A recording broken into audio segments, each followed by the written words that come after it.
Gazette du Togo, une vision sur l'actualité togolaise et sur le monde.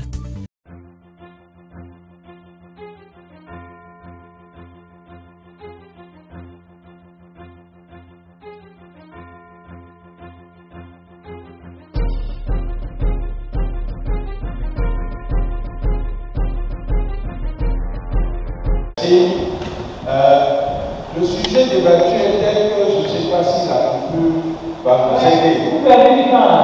Allez-y.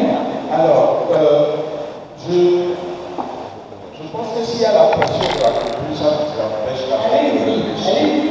Oui. Alors, je voudrais commencer par dire que la réalité de la société civile donne l'occasion à certaines entités populaires de pouvoir mieux s'engager dans les églises. Alors, une meilleure organisation de la société civile permettra de capitaliser d'autres énergies et d'autres acteurs qui souvent sont considérés comme en dehors du combat. C'est ce que je voudrais dire d'abord. Martin Luther King disait que nous devons apprendre à vivre ensemble comme des frères, sinon nous allons nous vivre ensemble comme des idiots. La question de la peur évoquée par le prédécesseur doit être vue non pas seulement au niveau du peuple, mais au niveau aussi de ceux qui incarnent le pouvoir aujourd'hui. Et voir comment est-ce que la société civile pourrait s'organiser de façon à ce que le combat ne soit pas source de panique pour X, Y.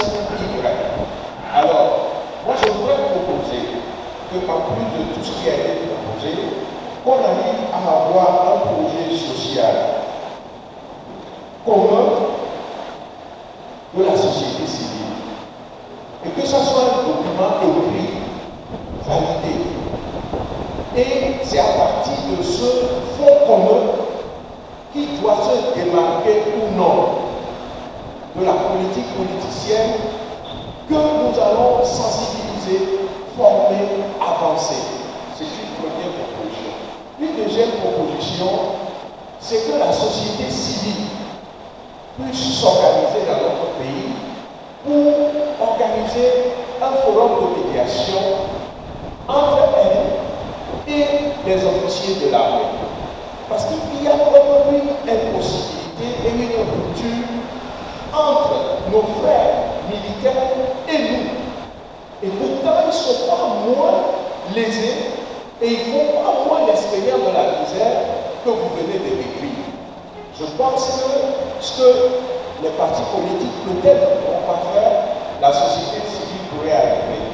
Dernière proposition, c'est que nous arrivons quand même à un pacte de responsabilité républicaine. Que ce soit aussi un document où différents éléments et partisans de la lutte à partir du peuple, non pas politicienne, sachent un peu ce à quoi nous voulons nous engager. Je vous remercie. Merci.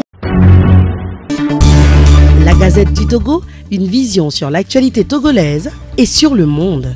Rejoignez-nous sur le www.lagazettedutogo.com ou sur nos comptes Facebook, Twitter et YouTube. Pour tout contact, écrivez à contact@lagazettedutogo.com ou appelez le 92 80 88 53.